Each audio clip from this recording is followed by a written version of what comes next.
12 अक्टूबर की रात है। अभी घड़ी में लगभग 11 बज रहे हैं और अब से कुछ ही देर पहले ये खबर आई है कि महाराष्ट्र सरकार के पूर्व मंत्री बाबा सिद्दीकी की हत्या कर दी गई है। दशहरा की शाम है, लोग रावण दहन कर रहे थे, लोग मेला घूम रहे थे, त्योहारों का जश्न मना रहे थे और इसी बीच मुंबई से ये खबर आई। बाबा सिद्दीकी एनसीपी में अजित पवार गुट के नेता थे और 3 बार के विधायक भी थे। बाबा सिद्दीकी के बारे में और जो भी जानकारियां वो हम आपको आगे देंगे। पहले ये बताते हैं कि 12 अक्टूबर की रात आखिर हुआ क्या क्या और किस तरह से ये इस हत्या को अंजाम दिया गया। तो शनिवार रात करीब 9 साढ़े 9 बजे की बात है। बाबा सिद्दीकी अपने बेटे जीशान के दफ्तर में थे। जीशान मुंबई की बांद्रा ईस्ट सीट से वर्तमान में एमएलए हैं। तो जब बाबा सिद्दीकी अपने बेटे के दफ्तर से रवाना हुए, वहां से निकलते ही कुछ बदमाश वहां पर एकदम से आ गए और इन बदमाशों ने फायरिंग शुरू कर दी। इस फायरिंग में 3 गोलियां बाबा सिद्दीकी को लग गई, जिनमें से खबर मिली है कि 2 गोलियां उनके पेट में लगी और 1 गोली उनके सीने में लगी।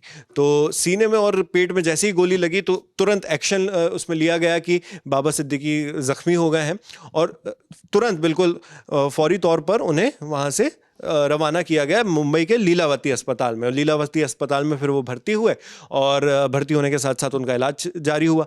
इलाज चलता रहा, कुछ देर हुई, लेकिन बहुत ज़्यादा देर तक के ये स्थिति बनी नहीं रही और बाबा सिद्दीकी ने इलाज के दौरान लीलावती अस्पताल में दम तोड़ दिया।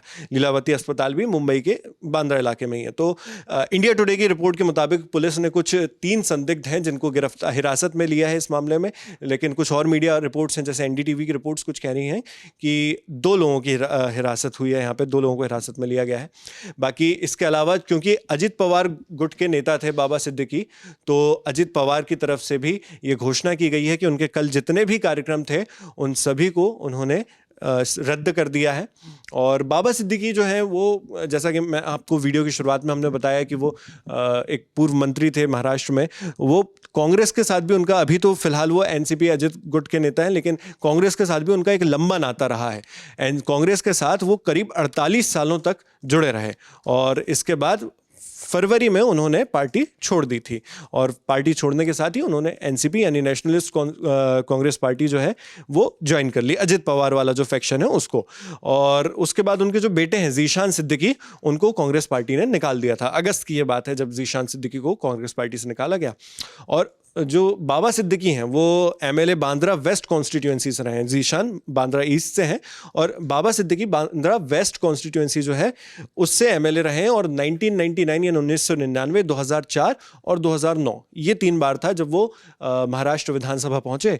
इसके अलावा उन्होंने minister of state for food and civil supplies, labour and FDA यानी एक बतौर मिनिस्टर भी उन्होंने फूड, ये जो खाद्य से संबंधित विभाग मंत्रालय रहता है, उसमें भी उन्होंने 2004 से लेकर 2008 तक के बतौर मंत्री अपनी सेवाएं दी थी। इसके अलावा बाबा सिद्दीकी सिर्फ पॉलिटिक्स में ही मशहूर नहीं थे, उनकी इफ्तार पार्टियां भी काफ़ी मशहूर हैं। आए दिन जब भी रमज़ान होता था तो वो एक इफ्तार पार्टी ऑर्गेनाइज करते थे और वो इफ्तार पार्टी भी छोटी मोटी नहीं होती थी, एक बहुत बड़े स्तर पर होती थी। तमाम उसमें सितारे पहुंचते थे, सेलिब्रिटीज़ पहुंचते थे और इसके अलावा पॉलिटिक्स से भी बड़े बड़े लोग वहाँ पर जाते थे उनकी इफ्तार पार्टी में।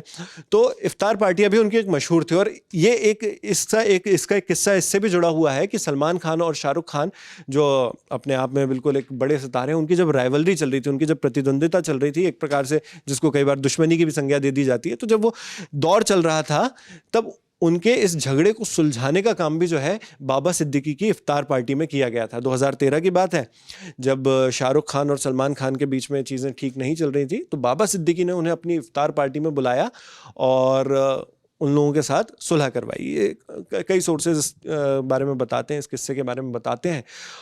और बाबा सिद्दीकी की जान क्यों गई है, किसने उनकी ये हालत की है, वो जांच के बाद पता चलेगा। पुलिस ने अभी कुछ लोगों को हिरासत में ले लिया है, कहीं पर 2 कहीं पर 3 का आंकड़ा बताया जा रहा है हिरासत में लिए जाने वालों का। लेकिन इस बीच में आपको थोड़ा एक तस्वीरें दिखा देता हूं जिससे आपको ये स्पष्ट हो जाए कि बाबा सिद्दीकी के बारे में जो बात हो रही है उनकी एक बार आपको तस्वीरें बता दें। और साथ में अजित पवार के साथ उनके ये वीडियो है जो इसमें मंच साझा कर रहे हैं, वो देख सकते हैं आप। ये साइड में अजित पवार हैं और ये जो है ये बाबा सिद्दीकी हैं। घड़ी का चिन्ह भी बना हुआ है जिस माला को पहनाया जा रहा है उसमें। तो ये एक विजुअल है। इसके अलावा आपको मैं वो भी दिखाता हूँ जो उस वक्त हुआ था, पुलिस जिस तरह से रश करके गई वहाँ पर जैसे ही खबर मिली। एक ये विजुअल भी मैं चाहूँगा कि हमारे साथी आलोक आपको दिखाएं। ये जब जैसे ही वहाँ पे पता चला कि उनके ऊपर हमला कर दिया गया, गोलियां चलाई गई हैं, तो पुलिस दौड़कर सीधे गई और ये विजुअल्स मौके से आए। तुरंत अफरा तफरी का माहौल बन गया, बहुत सारी गाड़ियां यहाँ पर आ गई। देख सकते हैं पुलिस जो है, ट्रैफिक पुलिस भी वहाँ पर आ गई थी, वो भी तुरंत ट्रैफिक को यहाँ से सुचारू रूप से चलाने के लिए खड़ी हो गई। मामले को तुरंत जैसे ही मतलब उसमें जो भी अपडेट मिली थी वैसे बिल्कुल नेताओं की तरफ से भी आने लगा। जैसे आप देख सकते हैं ये महाराष्ट्र के उप मुख्यमंत्री देवेंद्र फडणवीस आपको दिख रहे होंगे।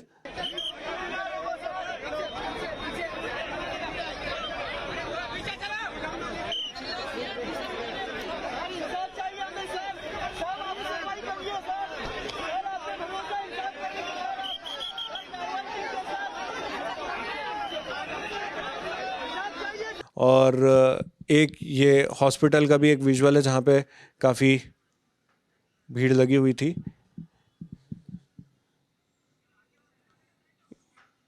यहाँ पे सब तरफ से आप देख सकते हैं किस तरह से लोग, मतलब यहाँ पे पूरा जमावड़ा लगा हुआ है। आपको भीड़ इस वीडियो में एक हद तक ही दिखेगी, लेकिन बहुत दूर तक लोग फैले हुए हैं। जैसे ही खबर आई कि इनके ऊपर उनकी हत्या करने की कोशिश की गई और जो कोशिश में वो लोग कामयाब भी रहे। तो ये सारे विजुअल्स हैं। ये गाड़ी भी आप देख सकते हैं। एक गाड़ी मैं चाहूँगा कि एक बार और ये आप इमरजेंसी का आपको दिख रहा होगा, यहाँ पर इमरजेंसी का वार्ड है, हॉस्पिटल का ये नज़ारा है और हॉस्पिटल के बाहर बिल्कुल भीड़ लगी हुई है। आप कैमरे का एंगल भी हमने घुमाकर देखें तो पीछे भी बहुत सारे लोग इकट्ठा हैं। तो ये सारे तस्वीरें यहाँ से आई हैं और अब मामले में ये देखना होगा कि किस वजह से हत्या की गई, क्योंकि एनडीटीवी से बात करते हुए एनसीपी के स्पोक्स पर्सन ने कहा है कि बाबा सिद्दीकी ने किसी के भी साथ अपनी दुश्मनी होने का हाल में कोई जिक्र नहीं किया था। तो ये भी सोचने वाली बात है कि किसने एकदम से जाके हत्या का अटेम्प्ट कर दिया वहाँ पर और सीधे हत्या कर डाली, किसने गोलियाँ चलाई, क्या साजिश थी, क्या वजह थी। ये सारी चीज़ें जानने वाली बात होंगी, लेकिन वो जब जांच होगी तब पता चलेगी इस बारे में। इस मामले में जो भी अपडेट्स आती रहेंगे वो हम आप तक इसी तरह पहुँचाते रहेंगे। मेरा नाम है शेख नाविद, कैमरे पर मेरे साथी हैं आलोक, और आप बने रहिए दी लल्लन टॉप के साथ। शुक्रिया।